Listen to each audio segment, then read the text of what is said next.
Welcome into another edition of the Sports Edge podcast. I'm your host and Commissioner Dan Stanzik. Happy to be alongside two-time SEFFL champion Justin the Guru Eisner for another season. Guru, welcome back. We got a lot to get to tonight.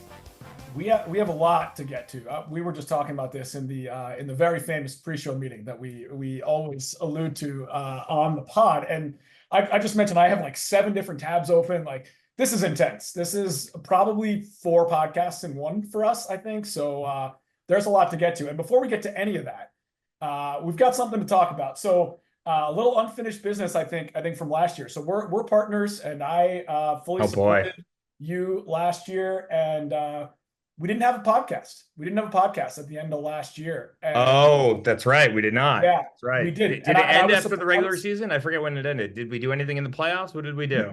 We did. So we stopped after the semifinal, which was when both you and I we lost. I think we talked about this. We said, had we won, we'd have other people do the podcast or something. Right. And then it turns out we both lost. So we said, screw the rest of this league. We're done. Good luck in the finals. Exactly. Congrats to Zans. We should say that. Congrats to our champion, John. Congrats to Zans. We probably should have started with that. We should have. We're rusty. It's the preseason for everybody.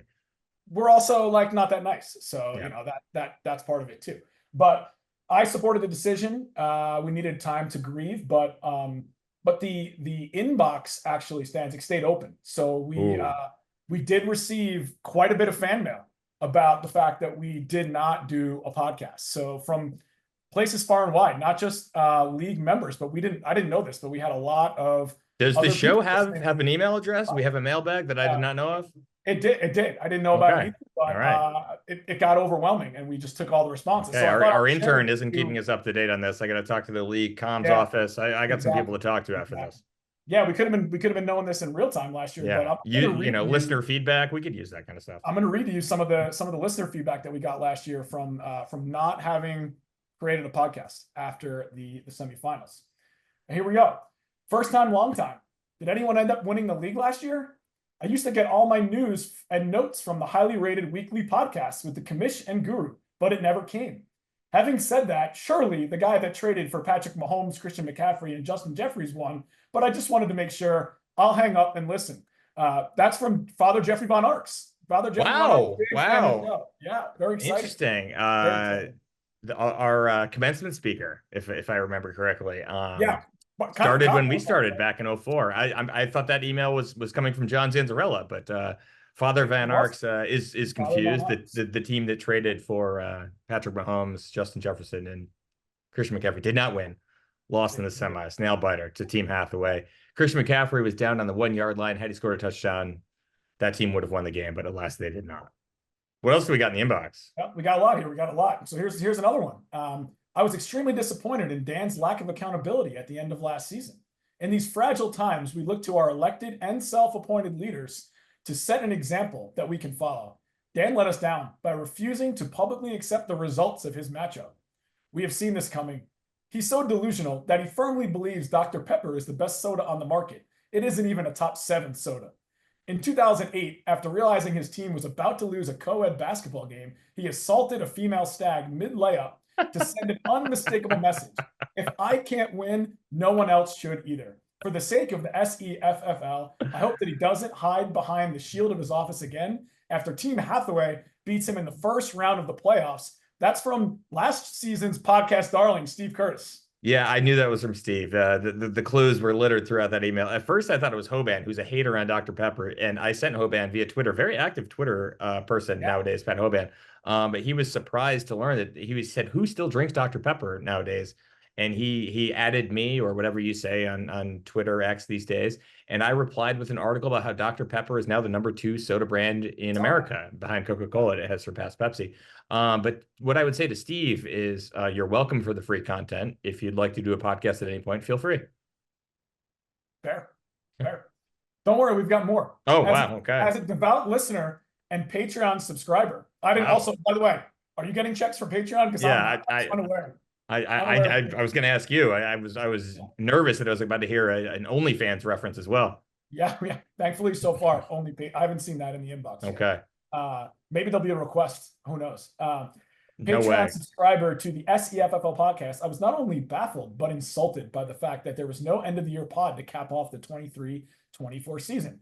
I understand it takes a lot of time and effort to hold Mina Kimes' lipstick or to help Stugatz sound out words to form a sentence. Stanzik lost touch with the common man listener. I was planning on purchasing multiple copies of his upcoming book, but now I'm not so sure. Maybe the league should have moved forward with the notorious Birds coup of 2011 all those years ago. That's Tim from Milford. Wow. Tim I from should Milford. say a happy birthday to former league member Tim Burge, Yeah. a young 39 today. Yeah. It doesn't say Tim Burge, but I think we can assume Tim from Milford, probably. Yeah, probably. Not a lot of Tims in Milford Not a lot of from Tims, not a from common what I name. can gather. All Yeah. right, all right, buckle up, Dan. This one Oh, is wow. maybe Okay. this one's a bit of a short story that could be. I mean, might be looking at a Nobel Prize winner or whatever they give out for literature. Okay. This I one think we story. might set a record for longest podcast We in the might, we history might. I've got just a of this couple more. podcast. This is the longest one left. Okay.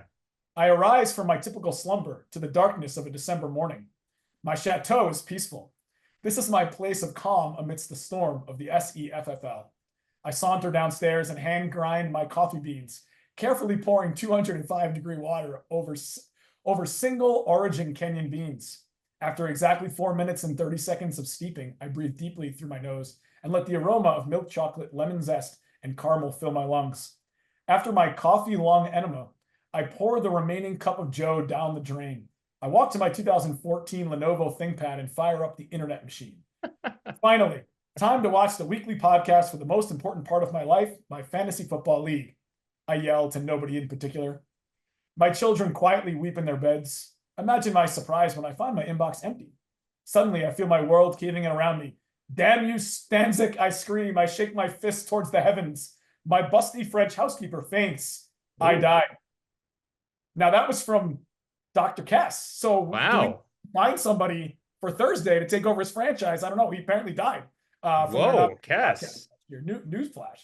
That was well written. Yeah, Very, thought and the so. prose on that was excellent. I didn't know, I figured the doctors just did chicken scratch on the notes, and that was it. Yeah, who knew? Who knew Cass could write? I didn't know he had that Maybe a either. guest appearance power rankings this year, Cass. I don't know. I think so. All Yeah, these come on. people, Guru. What I would say is, there's plenty of ways to contribute to this great league.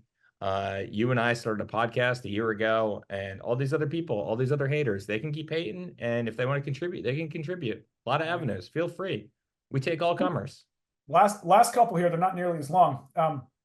I've already had to make a trade ruling in this league. Do I now have to host another podcast on days when the commissioner is whining more than I did last weekend when I separated my shoulder? And Field that's from Yates. Field Yates. Yeah, Field, my chiming guy, on the mend here, on the Yeah. mend. I don't know if you guys saw that. No podcast. Get a load of this guy, DeWitt Maxwell. Of course, DeWitt chimed in. Couldn't I think help me, you, and Curtis that. are the only ones that get that reference here. Just another example of childlike behavior from that man. He is still an immature baby. That is from your former partner, the She Said, Jacqueline. Wow. Yeah. Oh boy. I mean, Wow. still Haven't heard holding from back her in a some, minute. feelings. Yeah. Grudges. Tough one. Grudges die hard. All right, Question last for you, one. Guru. Oh, there is one more. Okay. Last one. Although I've been away from the league for several seasons now, I still have a deep emotional attachment to it and its members. Dan not doing the podcast and behaving in such an impish manner was like 9/11 and Pearl Harbor combined for me. Whoa.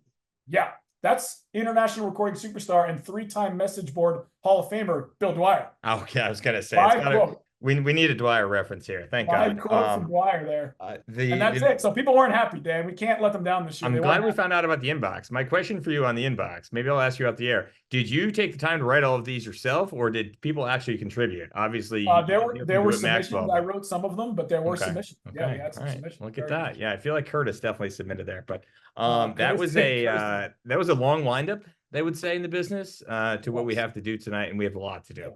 Coming up, we are going to rank the rosters 1 to 10. Each of us will see how we agree or disagree. We're going to get Guru's first round mock draft. Draft is this Thursday, 8:30 p.m. Eastern.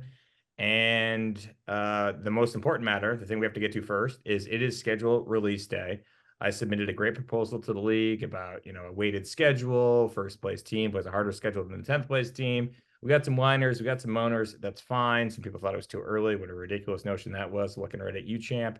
So whatever, we'll do a random schedule. I'm fine with that. It's even more work for me, which is, what else is new? Carrying the water for this league, have been for about 15 years now, 16 years. What are we, 17 years? 17 years in. But what we have to do is we have names, all 10 names. I will show you as many as I can here, but they're all here. They're all equally sized pieces of paper. I will fold them in half and I'll put them in a very special hat. Oh, The nice. wheel. That's an official New hat right gear there. this year at the That's wheel. actually Had pretty to pick sweet. one of these up. So I will fold them all twice, put them in. Sake of authenticity. I will show you the hat once they're all in there. Putting Hoban in now. Working our way through. Everyone loves the vamp here. I think this is why we want we like the names in the hat. We feel like this is important. And for those of you watching at home, the Guru and I have a shared Google Doc. Here's the hat. Oh boy. Names are falling out. Names are falling out. Let's make sure we got 10. 1, 2, 3, 4, 5, 6, 7, 8, 9, 10. Okay. Names are falling out. We are going to decide who team 1 is. Yep. I will send you guys the schedule, whatever you would call it, rubric. So team 1 doesn't necessarily play team 2 in week 1. After we draw all 10 names out of the hat, we will give you our thoughts, our conclusions, let you know the week 1 matchups and what our reactions are. But as we begin the schedule release show, team 1 will be Pete Allen. All right, let's update that in the Google Doc. Actually, Guru, if you could update that, but no, I'll do it. Yeah, you want to put on the top there? Team Like 1, I'll do it. It's all right. And I'll do Team Allen, find and replace. Oh, go Team Allen. Oh, I see you in there. You're making things happen. Fantastic. I didn't touch anything, but I will Okay. do it from now on. Very good. Team 2 will be the champ. Sans. Look at you. All right. You're updating the Google Doc. That's excellent for me. Do you know how to do this? A little find and replace. Look at you. What a pro. What a pro you are. Team 3 will be you, the Guru. Eisner. Okay. Right. Team 4. If you need me to slow down, feel free. Just let me know. Team 4 will be Mr. Gadati. Robbie. Okay. Team 5 will be Hath, our 2-time reigning regular season champ. What team am I on now? Team 6. Team 6 will be Walsh. Team 7, the commish. Team 8, Dr. Kess, apparently is alive and well in the league still. Team 9 will be Curtis, which means team 10 is Hoban. Yeah. All right, so that was the schedule release. Time for some takeaways. First, I'll run through the week 1 matchups, and Guru, I will tee you up for your takeaways of the schedule. Week 1, Team Allen taking on Team Eisner. Also, week 1, Team Zans, our defending champ, playing Team Walsh. Team Gadati playing Team Kess, a Kennedy Catholic matchup there in week 1. Team Hath takes on Team Hoban in week 1, and Team Stanzik taking on Team Curtis in week 1. As you look through this, Guru, what jumps out to you? What's your biggest takeaway? Yeah, my biggest takeaway is that it's actually pretty balanced. If you look at any given team, they've got like a couple of the quote unquote tough teams twice and a couple of them once. I didn't feel like anybody was overly heavy on all the good teams multiple times. So it'll be interesting. A lot of kind of blockbuster week 1 matchups. For sure. Allen, Curtis Stanzik, a lot of Walsh Zans. That's some good ones. Yeah. There. We'll start with the champs, Team Zans. If you look through his schedule, he gets 4 playoff teams twice. He plays you and I twice. He plays Kess twice. He plays Allen twice. Avoids Hathaway, gets him only once. And he also plays Walsh twice. So I'd say pretty challenging there. Let's look at Team Hath, a runner-up last year. He gets Hoban twice, Gadati twice, Walsh twice. Pretty easy. Kind of cupcake city there. He also has Allen twice and Team Stanzik twice. So I'd say Hath has an easier path there than Zan so far. Yeah, you're probably right. Only 2 of those big teams twice. Everybody else kind of had 3, at least 3 of them. Yeah, 3rd place team last year was Pete, Team Allen. They get you twice, Gadati twice, Hath twice, Walsh twice, Zans twice. Like you said, I mean, pretty balanced. And a lot of these teams that were in the bottom last year, they might jump up this year. So who knows? That's the other thing with that weighted schedule. Like Steve finished 10th last year. I think he's gonna be a lot better than 10th this year. So getting the 10th place team in the schedule had we done the weighted schedule may not have been the benefit that you would have thought in years past. Your schedule, Guru, you got Allen. Oh boy, Allen twice, Kess twice, Zans twice, Curtis twice, Gadati twice. All right, so you avoid me and Hath twice. That's pretty Right. good. You got to be Yeah, happy with not bad. that. Not bad. I was I certainly mean, a lot I more mean, upset tough last. start. 3 playoff teams in a row to start. Yep, yep. Could be digging out a hole for sure. Yeah. And then if you look at my schedule, we're not gonna look at everybody's, but hopefully I can post it so you guys can all see it. If not, I'll just send it via email. I get Curtis twice, Zans twice, Robbie twice, Hoban twice, Hathaway twice. So I mean, I get the top two teams from last year. It's but also the bottom three teams from last year too. So yeah, right, pretty Pretty even. balanced. What can you do? What Heck can of a you do? draw. Heck of a draw. Heck of a draw. But as we're talking about those teams, why don't we rank the rosters here? 1 to 10. Everybody sent their keepers in. I emailed those out. You and I have looked through the keepers. We have made our assessments. We have ranked the teams 1 to 10 based on the keepers. Didn't do a lot of projecting in terms of like, oh, this team has 2 first-round picks. I just kind of looked at the rosters and said, if I had to start with this roster, which roster would I choose? If this is what I had going into the draft, regardless of what picks I had, how good would I feel? So I will defer to you as the non-commissioner here. Who did you have as the best roster in the league? Yeah, and I took a similar approach. I will say that I did almost like cherry on top the draft pick thing. Like if there was an obvious reason to think about the draft picks, I used it as like a tiebreaker or a little bit of an extra piece, which brings me to my first pick. I had to go with the commish. I went with Team Stanzik. Respect. Two factors here. I looked a lot at dynasty rankings, right? So that's an important thing going forward. Dan has the number 2 ranked quarterback, the number 4th ranked running back, the number 16th ranked running back, the number 23rd ranked running back, the number 2nd wide receiver, number 8 wide receiver, number 8 tight end. Those are all single digits at their position. I went a little above for 16, but because running back is so tough for that one. But those are like really highly ranked guys at those positions. And 2 first-round picks. So you're going to get 2 kind of potential rookie dart throws that could come in to be something big. So I liked that as my number 1 roster. I have Team Stanzik as number 3, and knowing me, the writer that I am, I have written quick synopsises, which I'll read to you. And I said, go ahead and sell your Justin Jefferson stock. I am holding, and I think he's going to show why he's a top 5 player in the league.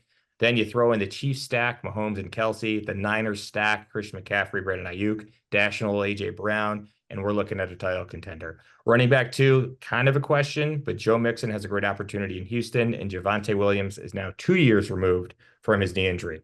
I guess we'll just go back and forth. My number 1 team, we should just end the podcast right now. The team that I would want to start a roster with is Team Curtis.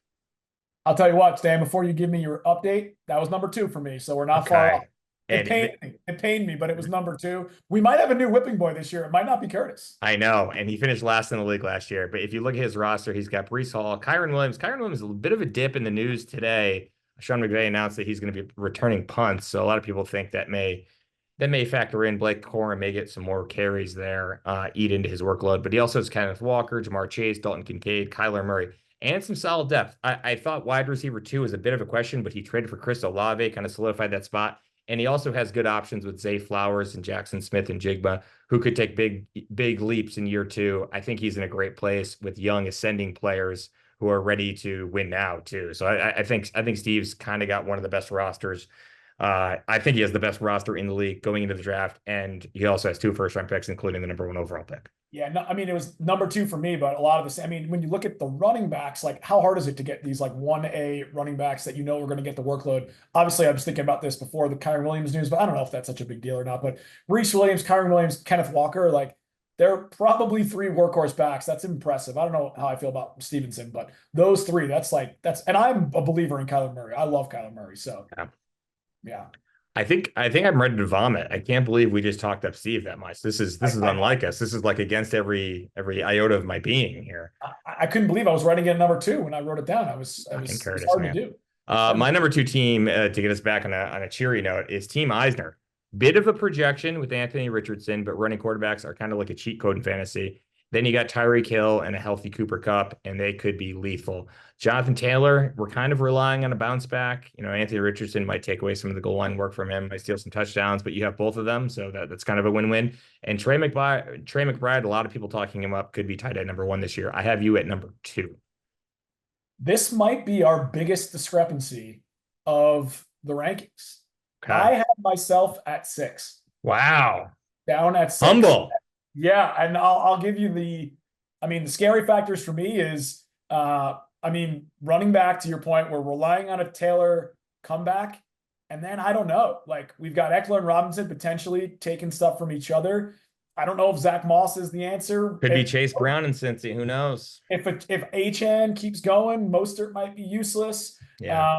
I just think there's a lot of question marks. Obviously, at receiver, there's Hill, and we're basically looking at Richardson, Taylor, and Drake London having to be big step ups from last year. Yeah, like I said, bit of a projection there. I agree. There's not a lot of proven commodities, but I think wide receiver is the most important position, and I think Tyreek Hill is one of the best players in fantasy, and I think Cooper Kupp has obviously shown that he can be the number 1 wide receiver in fantasy. He appears to be healthy, and I think that offense is really good. Who do you have number 3, so we don't get out of order here?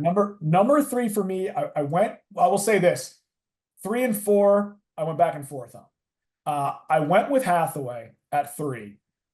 I didn't love it. Okay. And here's why. I don't know how I feel about Burrow, but if Burrow bounces back, that's big. He was obviously very good before last year. The big question mark for me with Hathaway, which is keeping him out of being like really, really elite, is I can't read this running back situation that he's got going on. Right. It's like, ETN, fine, good. That's impressive. Good. Let's go. After that, I don't know. Like, Pollard now with Spears, I don't know. Warren is really with Najee Harris, I don't know. Montgomery's got Jahmyr Gibbs. Like, there might be no running backs here after ETN, which is what makes me nervous. But when you've got CeeDee Lamb, Amon-Ra, and you've got ETN and hopefully a bounce back from Burrow, I think that was hard for me to ignore. But there's a lot of question marks here. So you had him at 3. I had him at 4. We've already talked about mine. I had myself at number 3. I have Hath the team at 4. And honestly, I think he was like the clear winner had we done this exercise the past 2 years. And I think his roster has really taken a step back. He still has CeeDee Lamb and Amon-Ra, as you mentioned. Like, you couldn't ask for a better starting wide receiver duo there. So like, he obviously has a case to be made. If you wanted to put him number 1, I wouldn't be horrified by that.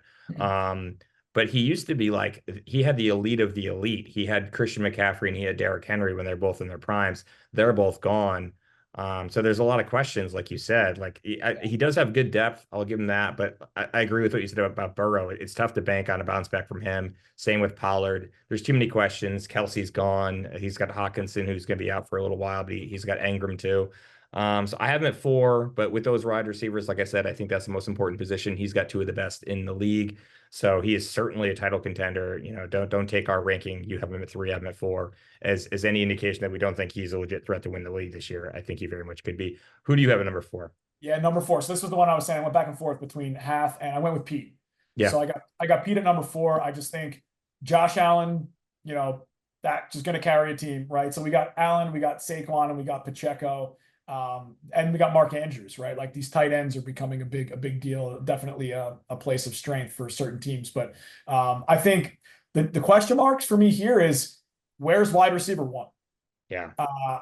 But Debo, Deontay Johnson, Devonta Smith. That's not yelling, I'm winning the league. Right. What I will say is why I had them a little bit higher maybe than when you think there's no wide receivers. I do feel like you can find wide receiver 1s. Whether it's like rookies that bounce out of here. It's like, you don't quite find those RB1s randomly usually, but you can end up finding somebody. So I trust Pete to find somebody, but this is my number 4 roster. Yeah, he's got solid guys. Like, he's keeping 13 guys. So he's got some options. Like, Josh Palmer could be great in LA. Like, who's going to catch the ball from Herbert? Could be him. Could be Ladd McConkey. Who knows? Christian Kirk. Calvin Ridley's gone, so he could be the number 1 option again in Jacksonville. So like, he's got the guys, but it's not like jumping out off the page like, oh my God, this team's going to dominate. I had Pete at 6. Okay. So why don't you tell me who you have at 5? Because I think we're going to, well, actually, you tell me who you had at 5, or did you just do 5? I did. That was 4. So I had Stanzik, Curtis, Hathaway, Pete. That was my top 4 so far. Okay. So what were your 4? My four were Was I had Team Curtis at one, Eisner at two, Stanzik at three, Hath at four, and I have Allen at six. You have yourself at six. So I okay. assume we're gonna have the same team at five. So I've got Walsh at 5. Whoa, we disagree. Okay, go Okay. ahead. Okay. I've got Walsh at 5. This is getting spicy. All right. So my 5 for Walsh. I mean, Cook, Bijan, Swift. Really like the 3 running backs there. And we've got, I think DJ Moore could be big with Caleb Williams. Obviously, I'm a big Caleb Williams. I'm a big DJ Moore guy. I had him for a long time. Garrett Wilson, hard for me to ignore Garrett Wilson. And I think Jordan Love could take a big step as a fantasy quarterback. I think he's got the tools there. So I really like that setup. I can't figure out Kyle Pitts. No one's been able to figure out Kyle Pitts. I don't know what the tight end situation is going to be but he's got Ferguson too. I feel like he could find somebody. I like the receiver depth a little bit. I think there's some darts there that maybe come through. Yeah, I had Walsh. I had Walsh at 7, and here's what I Okay. wrote. I initially had them higher, but I think I was paying too much stock into Bijan, Garrett Wilson, Jordan Love. The supporting cast he has is fine, but it's not filled with league winners. Like, is DJ Moore going to light it up in Chicago with a rookie quarterback? Who knows? Is Chris Godwin still a top 25 wide receiver? He wasn't great last year. Does Kyle Pitts still have a pulse? Like, I just like there's names you recognize, but it's hard for me to get too excited about the rest of the roster outside of Bijan, Garrett Wilson, and Jordan Love. He's done it for 1 year. Who knows? Like he could come back to earth this year. I'm not saying that's going to happen, but you never know. My number 5 team, which means you don't have him any higher than 7, but my number 5 team is the champ, and we need to put some respect on that name. Team Zan's number 5. I literally wrote no disrespect to the defending champs. I'm a bit concerned about the age of this roster. Mike Evans, Devontae Adams, both 31. Derrick Henry, who has defied the running back cliff for years, he turns 31 in January. Aaron Jones turns 30 in December. You throw in the fact that Jalen Hurts is taking a beating in the past 2 years and has his 3rd different offensive coordinator in as many years. And I got some questions. Zanz went on a hell of a run last year. But if I was starting over and had to trade my entire roster for another roster, his would be the 5th that I would want. Yeah. Yeah. So I had him at 7. So if you kind of factor the fact that you and I shouldn't sort of count our own rosters, we were pretty close on Zanz. I was a little bit lower, but yeah, I mean, I was scared looking at this roster. Here's the thing. You've got Hurts and Stroud. So if you can feel confident, to your point a second ago, that one of them will definitely be healthy and not take a beating, you could trade the other one potentially for a lot of pieces. So that part of the roster is nice. But assuming you couldn't do that and you were like, one of them's banged up or I want to hold both, I don't know. Like these receivers, Mike Evans, Devontae Adams, George Pickens, 24, 23, 31 at their position, Dynasty 200 on ESPN.com. So I don't know. I'm nervous. Aaron Jones, I don't know. I've had Aaron Jones forever. I love Aaron Jones. He pretty much won me a title. Getting up there. New team. Who knows? Sam Darnold's quarterback. I have Aaron Jones in another league, and I wouldn't talk about other leagues. I feel okay about Aaron Jones, but if Brooks, it's hard to go to Brooks gets back, Hubbard might only have a couple weeks of relevancy if he does make a comeback, Brooks. So like, I don't know. 7 won the league last year with this roster, so I'm not counting him out. But we're living in the bizarre world here. We put Curtis up at 2. We both got Zan's pretty. You had Zan's at 7. This is unbelievable. I'm going to go with my number 18, which I also assume is your number 18, although this could be different. I have Team Cass at number 8. Okay. I have Robbie. Wow. Okay. For Cass, he's got Puka, Purdy, and Achane. They were awesome last year, but Achane of the 3 seems like the only one who could conceivably be better this year. Like, is Purdy going to be in the MVP conversation at the end of the year? Probably not. Is Puka going to repeat those numbers with a healthy Cooper Cup and he's been banged up all offseason? Probably not. Achane likely gets more carries, more touches, probably puts up bigger numbers, but he's an injury risk too. I will say the roster is in way better shape than when the doctor took over from our beloved Bill Dwyer. But there needs to be some more churn on that roster with the intent of finding younger players with upside. I feel like I'm on repeat as a record. I've been saying it for a year and a half about Kess's roster. The wheels are in motion, things are happening, but right now I got him at 8. Yeah, I mean, so I had Kess one spot lower, and my concern. So we'll get to my Robbie take in a second, but I had Kess one spot lower. I mean, I don't trust Purdy. Let's just be clear. That's a big one for me. And then when you look at the receivers, it's like I like Puka. Obviously, Puka's fantastic, but we should have a healthy Cooper Kupp.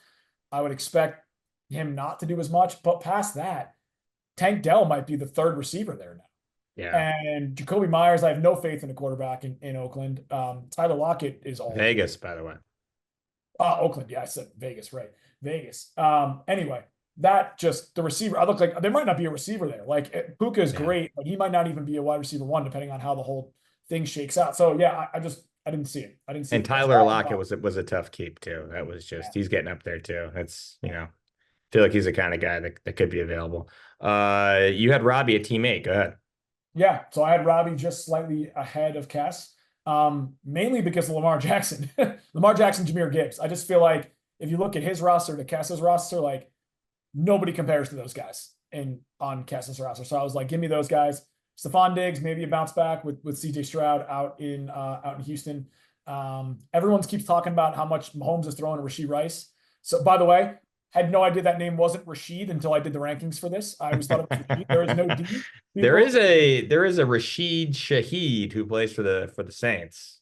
So Right. I understand your confusion. Rashid was the name. It is not. Yeah. There's no D. There's double E at the Yeah.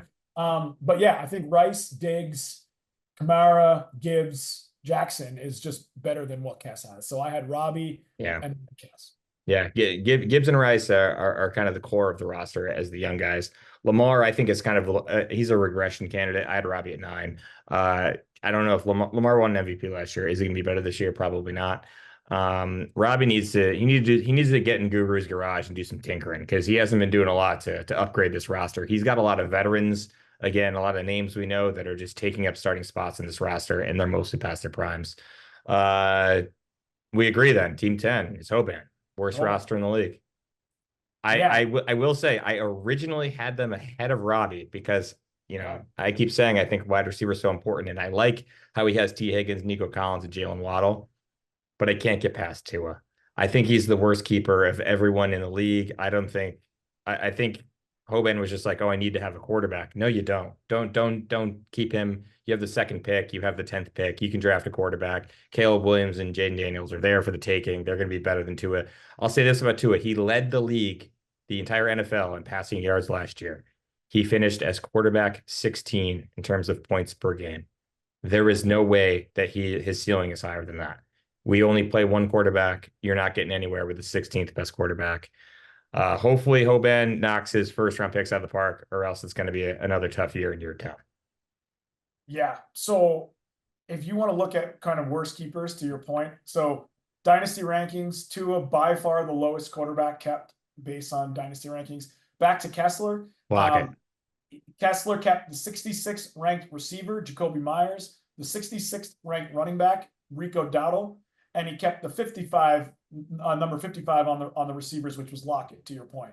Yeah. So a lot of tough keeps there too. But yeah, Tua at 19 is tough. I think Kess had to keep some of those guys. Like the only one I wouldn't have kept is Lockett, but I think he needed those guys to like feel the competitive roster. He made the playoffs last year. Like I have no issues keeping Rico Dowdle as like maybe he becomes the guy in Dallas. Who knows? Zeke's there, and Jacoby Myers pretty productive last year. But again, Gardner Minshew throwing the ball. Who the hell knows? Yeah. So my biggest concern with Hoban is running back. And despite having the picks in the first round, we'll get to this in Guru's mock draft as someone who does not pick in the first round. It was fun to do. We'll talk about that in a little bit. I feel like it's more receivers than running backs in terms of talent. Agreed. So I don't know that he's going to get one there. Now he's got Nick Chubb, pup, right? Not going to be back at least 4 weeks. Tajay Spears has our boy Tony Pollard in town now. So I just don't know that he has a running back, period. Right. I like the receivers. I like Nico. I like Jalen Waddle. I like T. Higgins. Maybe DeAndre Hopkins finds the fountain of youth. He's injured too, though. He may not be ready for week 1. Yeah, there's potential there. There's just no running backs. Yeah. And I don't know that we'll get to in a minute, but I don't know if the draft is going to fix that. I don't think so either. And I think it's that time. Why not? Why waste any more breath here?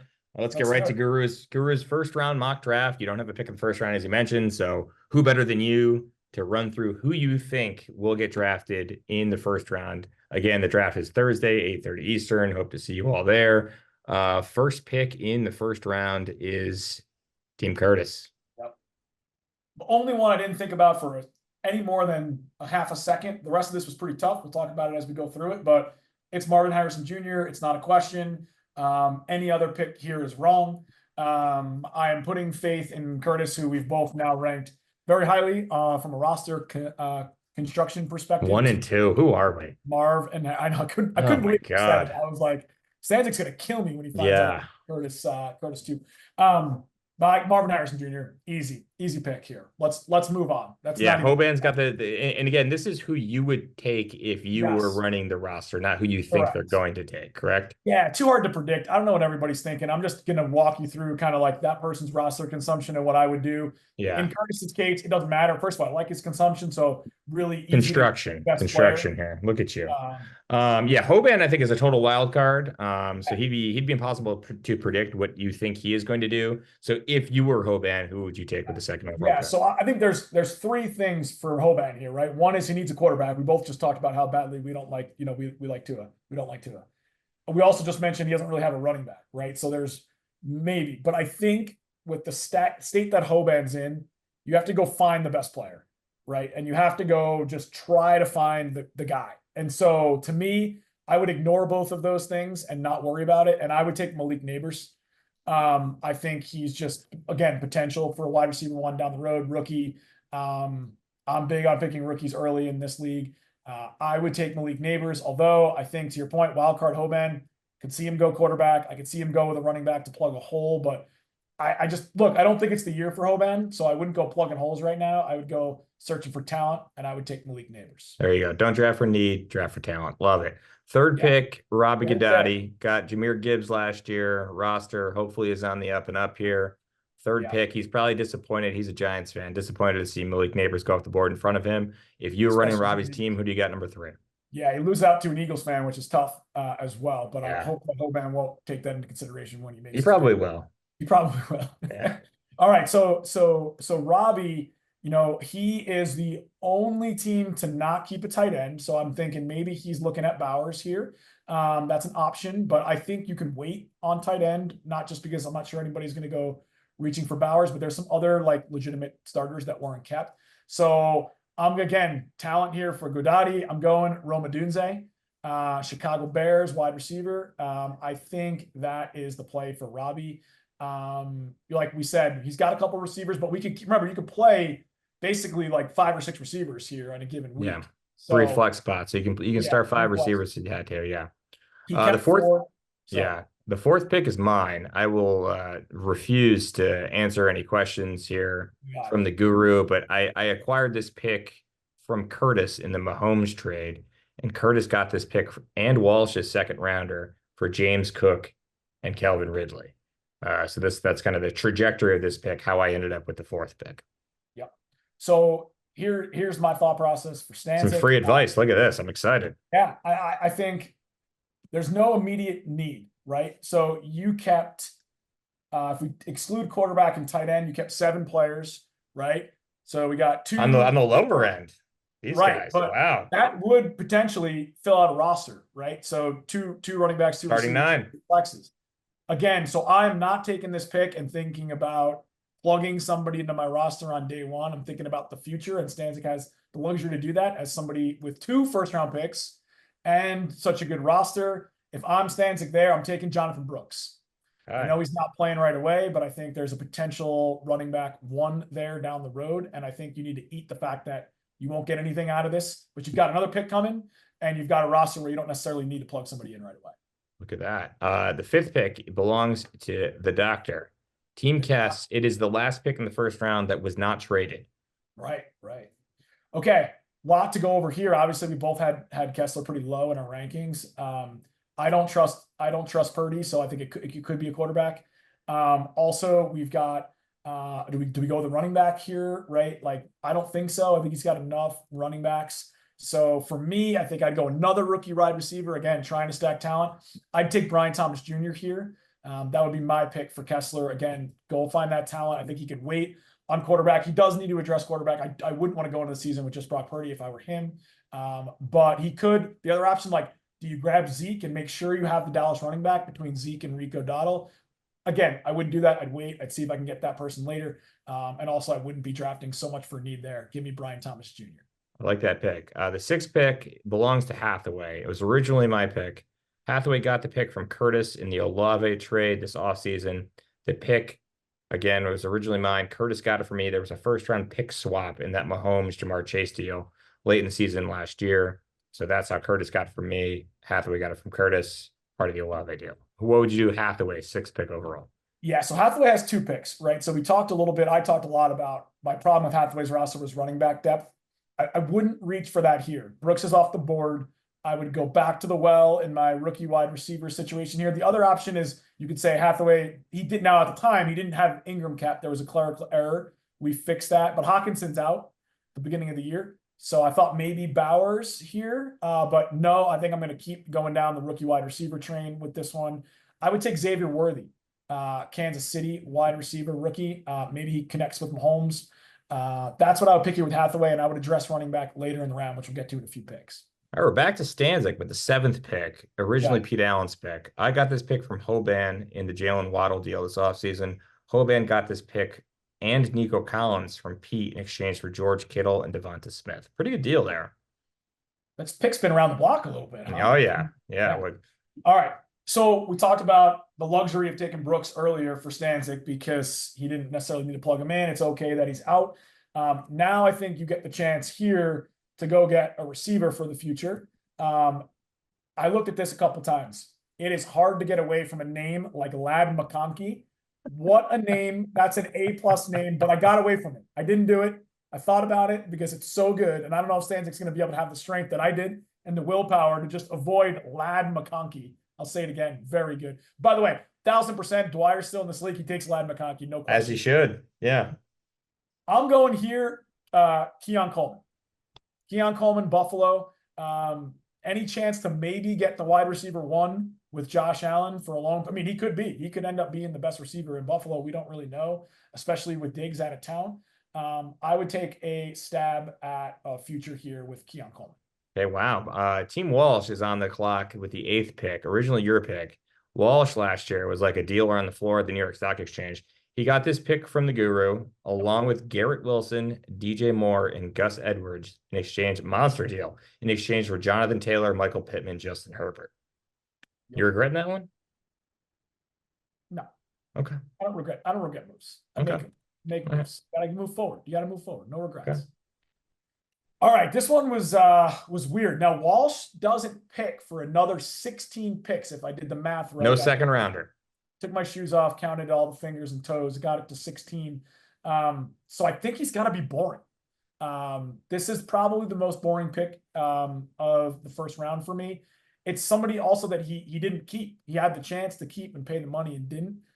I think you take Gus Edwards here, and you go with someone that is supposed to be the running back 1 there and kind of create some running back depth. I would go with a little bit more of a dart throw for Walsh if I thought if he had a pick sooner. But I think the fact that he's got to wait 16 picks, you're not going to get another guy that is carrying a workload. So I would go to add to the running back depth for him with Gus Edwards. All right, the Gus bus off the board. Hathaway back on the clock. This pick, you thought the last pick moved around, or a couple of picks ago moved around. Hathaway sent this pick to Hoban along with Derrick Henry for Jared Goff and David Montgomery. Hoban then sent this pick to me in the Waddle deal, and then I flipped it back to Hathaway in the Kelsey Hawkinson swap. So it was originally Hathaway's, went to Hoban, went to me, went back to Hathaway. This pick gets around. It is time, like I said before, to address the running back depth, but how do you do that? I don't know. Here's sort of the thoughts at running back depth at this point in the draft, right? You could go Ezekiel Elliott. You could go there. You could hope that he continues to be a starter. I think there's a chance that happens. You could go Jerome Ford with Chubb on the pup list. But if you're Hathaway, I mentioned, I don't like his depth. So if you do that, there's a chance you only get Ford for a couple of weeks, right? And then he maybe doesn't do anything potentially. He could grab the job. That's an option. You could go Chase Brown, right? I hope that he doesn't become the running back 1 in Cincy, since I have Moss. Yeah, but that could happen too. So those are options. I think if I'm Hathaway, those all feel a little bit like a dart throw at running back. I need depth. I probably need future. I think I'm going to dart throw Trey Benson here in Arizona. We're back to the rookies. Yeah, back to the rookies. I think I go there and hope he takes that job long term.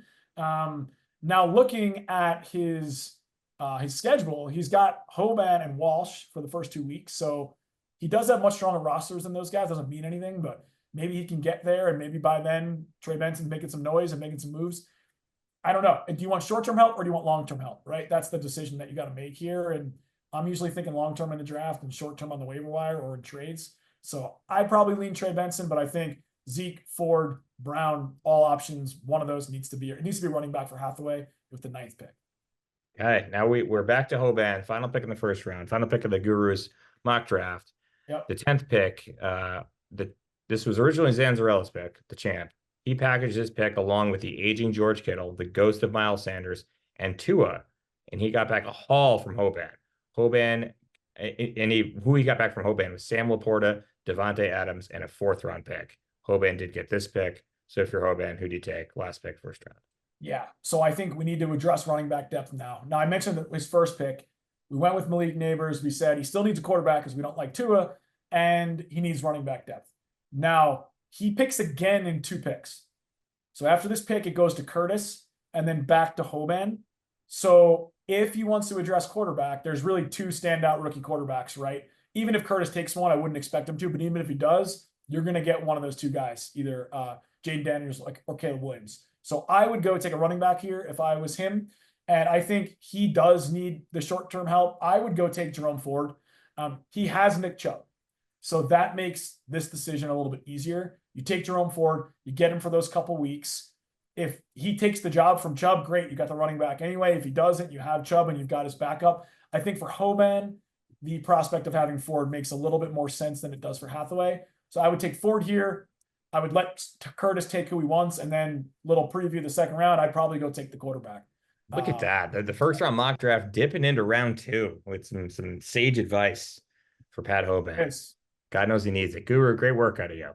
Thanks. It's the preseason pod, and I just threw a lot at you. I said, prepare this, do this, put this together. You knocked it out of the park.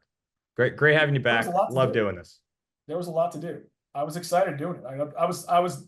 You put it all out there, and I was nervous. I felt like I got like a project on the first day of school, and I started doing it. I'm like, you know what? This is great. Like, there's a lot to talk about. There's some interesting stuff here. Curtis up at number 2. I couldn't believe it. Unbelievable. Couldn't believe it. And you know what? Doing that mock draft, pretty good draft prep for you, right?